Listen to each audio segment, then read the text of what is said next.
Hey there everyone, my name is Josh and this video is about fitting in. It's not necessarily specifically about how to fit in any way, shape, or form, because that's an impossible discussion to have. Nor is it about just telling everyone that, the best thing you can do is be yourself at all costs and who cares what others think. I think by now we all know that we're going to adjust our behaviors slightly for different groups of people. Just the way we might talk in front of our mother versus our friends, right? Those simple, nuances that we might overlook about how we alter our behavior in order to feel like we can hold a discussion, hang out with a group of people, whatever it might be. When you're younger, it's difficult to navigate the world of what matters, or rather, when you're young, it's easy to tell people to be yourself, be who you want to be, and don't worry about what others think. But it's pointless, a totally pointless advice for a kid. Every kid wants to fit in somewhere, wants to be part of a group. They want to be part of a community. It's instinctual. It's in human nature that we want to bond with others. So there's nothing, there's nothing more sad than seeing a kid who's like, I don't have any friends, or they can't go out and play. And this is because we know how important it is to develop these relationships when you're young. Then you get to high school, or rather junior high. It actually starts around grade school, but it really starts to move forward where kids start looking at themselves more critically. They start wanting to fit in with a clique or a group. Now, I went to school in the 80s and 90s. I would have graduated in 94. I was a few credits shy. I just never bothered going back, but I did make it through my senior year. And, around around the time I hit junior high, I became what you would call a hesher, I guess. I started getting into heavy metal. But I also became a skateboarder.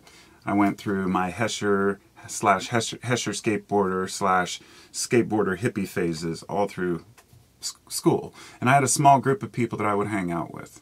Just a few of us, 2 or 3 friends. We were all pretty much picked on equally.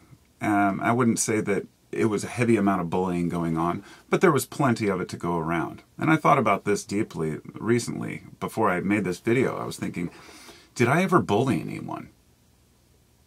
Did I ever call people names or push them down or harass them or, try to start fights with people?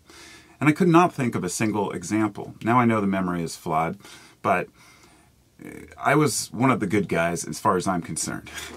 I would protect, I remember I'd go up and talk to this guy named Wade, and after school he'd sit there and he'd rock on the bench. He had I don't remember what his mental disorder, never knew what it was. He didn't like to be touched. He had several different issues with him, but, the jocks would harass him and tease him. And, oh, Wade. And I'd sit and try to talk to him, and relate. And these are important things to do. If you're young, stick up for, those who are being picked on. Because it's not just people with mental disorders. It's people with perhaps dirty clothes. Perhaps people who can't afford to buy nice clothes. So when I went back to my junior high and high school experience, at least the first part of it, at the time, my parents had divorced when I was 12 and moved to separate places. My dad found a place in Lake Oswego, Oregon. For those who don't know, Lake Oswego is kind of an uppity, upscale type city. It's one of the most rich cities in the Portland area. At that time, it was not quite there yet. We had what you called the First Edition, which was downtown. We paid $425 for rent, which was pretty good in the 90s. And for a house, it was a nice place, a nice yard and everything. It was old, and but I was one of the few kids in that school that didn't have money. Didn't have, parents with nice jobs. My friend's dad was a pilot. My other dad's friend was a congressman. And so when we went skating with him, he had to be careful not to set a bad example for the family, right? So I learned a lot from this. I learned a lot from this experience in retrospect, growing up in a place like that. A year later, in my sophomore year, junior year, I went to a new school, an alternative school, with people who were more like myself, but most of them actually were more like gangsters. It was wannabe gangsters because they were kids. We were in Northeast Portland. I was the only hippie kid in there. But I got all A's because the school was set up to where they gave a shit about the kids. But I'm getting off topic here. I'm starting off with school to say what happened with the cool kids, right? What happened with the kids that were in the cliques, the ones that always went to prom together, and the cheerleaders that were always tan, and the tall, dark, and handsome football players, right? Well, a lot of them, their lives went to shit. And a lot of them, they probably have phenomenal lives. I'm not saying that because a person is popular when they're young, then as they get older, then they lose it, as if they've, peaked. There's something to be said, though, about peaking in high school. And I don't think it has to do at all with the capability of a person. For example, it's not because a person's just dumb or a bully that they can't get on in life. It's more because some of the values that you need to instill and have instilled within you when you're young are those ones to keep pushing and keep fighting and keep moving forward, whatever it takes. Losing my father on my I think it was my freshman year of high school, I still went to school 2 days later. I was like, I'm just going to push through on this. It's like, you've got to keep moving and living, right? And I believe if a person's too popular and everybody loves them and they think that they're the greatest thing in the world, that can really do some serious mental damage to a person when they're young. Now, the reason I'm talking about this is because in today's environment, today's world, with the internet, YouTube, all these different social media sites, I'm seeing the exact same thing, a continuation of the same way that kids have always been. Some are bullies, some are nice, some just want to share their ideas, some want to tell the whole world how to live, right? And I've seen how many young people are enamored with the popular guys, wanting to be the popular one, actually striving to say, I'm going to get 1 million viewers. There's reality shows that are based on, I think I saw one, it was just the title of it, but it said something like, what is it? Influencer in 90 days. And it was where they get a bunch of kids together in this house and they all figure out who can get 1 million subscribers in 90 days. I just think about the mindless type of content it takes in order to become popular overnight, a sensation. There's a reason we have a term called 15 minutes of fame. For example, often a person who was previously unknown will be pushed into the spotlight. In the past, though, this would be because of something someone did, right? So perhaps they created a new product. Maybe they wrote an amazing book. But today, all you have to do is tweet something stupid and you're in the public eye all of a sudden. And this didn't start with just the internet, of course, but, when you have, like Kylie Jenner or Paris Hilton, these people aren't contributing anything of value to the world. They're clueless human beings, and, no offense to anyone who respects them, but I don't. Maybe to give a closer example of somebody who does create art yet takes their ego to the next level would be like Kanye West. Never liked the guy, never liked his attitude, and the way he's behaved around people and the way he's talked about people is just, hey, to each his own. Some people like the strong man, and that's the same feeling I get from the people who liked the guys in high school who picked on others. And you think, how could you look up to a guy because they're a bully or because they're rude? And I've realized over the years it's because there's multifaceted, but some people, they want to be like that. They want to be in control. They truly believe in this, quote, alpha male status that they're going to someday achieve. There's others who just want the power behind that and just want to feel like they have some power over life and, the world. And this is a major point I want to make here. Control over our own lives is often lacking. So we want control over others' lives. There are so many people out there who are sociopaths and control freaks, people who try to rule their spouse's life or their kid's life or their parents' life. There are some strange people out there trying to grasp onto that power in any way they can. The thing is, if you base who you are and your content on popularity and looks, which is something a lot of people do. You think of all these Think of all these young guys on YouTube who, under 20s, who just do these reaction videos, or the good-looking guys who just fill their swimming pools with slime, right? This is a 15-minute of fame thing. Eventually a lot of these people move on to create other things. Maybe write a book, maybe create something of value. But usually it's just eye candy for people. How much slime can I fit in this thing? There are a million different clickbait type titles. And to me, I'm not sitting here talking shit about just that type of video, because I'm in the minority on that. Obviously, a huge amount of people love to watch these things, and they think that it's great content and it's exciting to them, and who am I to say that it's not? My point isn't to tell people what they should watch. That's not what I'm getting at. It's rather that we should be aware of content just for content's sake. And this is very similar to a lot of the people who were bullies or who were, quote, popular. They really didn't have any content.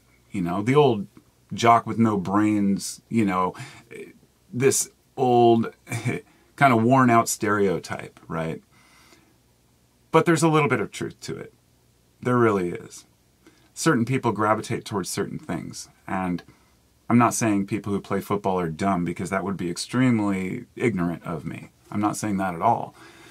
I'm just saying that the loudest ones, who also play football, let's say, turned out to be some of the biggest jerks I met. But that doesn't mean they were all that way. I knew a guy named JJ. He was one of the nicest guys, and he was one of the most popular jocks in the whole town, and he was nice to everyone.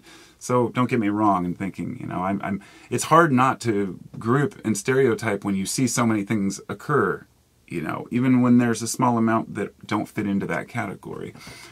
But to get to my point here, I think what's important is that we internalize what is cool. Because being cool is in ever flux. So, for example, the clothes I wore in high school were not cool, but they were cool to me, and they were cool to my friend group, right? As I get older, I've realized that there was a period in the last 20 years where the nerds took over, if you will, where it was kind of like the literal full-scale revenge of the nerds, where they dominate all the industries, the robotics, the internet, websites, all these things are run by the nerds, right? And it's kind of like even a person who was previously marginalized or picked on, and I had horrible acne, so that definitely added to me being harassed. But anybody who was in that state who creates something great in their life will often become one of those people who decides to push their power on others. I mean, the Bill Gates of the world, right? These guys are just out for themselves because they don't have any real interest in other people's needs. It's a strange thing. I'm not saying I shouldn't have used him as an example. The perfect example, though, because he claims to do all these great things for charity, yet he does a lot of it for that recognition and posterity. Look at me. Just like a bully who's picking on somebody is like, look at me. Look at what I can do. But as I said, you might be popular in school or in your adult life, but that can change overnight. You may have great looks, but you're going to get old. But there are things that we can build within ourselves that cannot be taken away. And this is the main point that I'm trying to make here, is that what we need to work on, in my opinion, is those things within us that keep us strong, that remind us to pull through when things are tough, that remind us to love one another, even when we feel angry, the ones that allow us to feel angry, instead of trying to hide it away and pretend like anger is a bad emotion, or taking it to the other extreme where you're angry about everything. Emotional control and emotional intelligence, I believe, isn't something that you just learn. It's something that comes as a byproduct of living honestly with ourselves. So we create what cannot be taken away, if that makes sense. Everything we build, building our inner temple, if you will. This temple, the most important thing about building a temple is that you have a strong foundation. Nobody starts at the top. And if you do start at the top, you're going to have issues. But starting slowly and building your foundation for who you want to be, how you want to feel inside, not letting other people's crap get to you, not letting other people's mood influence you, or letting control freaks try to take advantage of you or tell you how to live. We're always seeking equilibrium. We're seeking homeostasis. We're seeking understanding, and sometimes we fail to understand ourselves first and foremost, because by understanding ourselves, we can understand others. Likewise, by understanding others, we can understand ourselves. So, that's what I've got for today. Thanks for listening. It's, it may seem kind of like I'm harshing on, famous people. And that's the way it often comes across. There's one word that always comes up when you discuss, the famous or the bullies, or, you're a hater. And the word hater, in my opinion, has lost all meaning. It's kind of like the word inequality.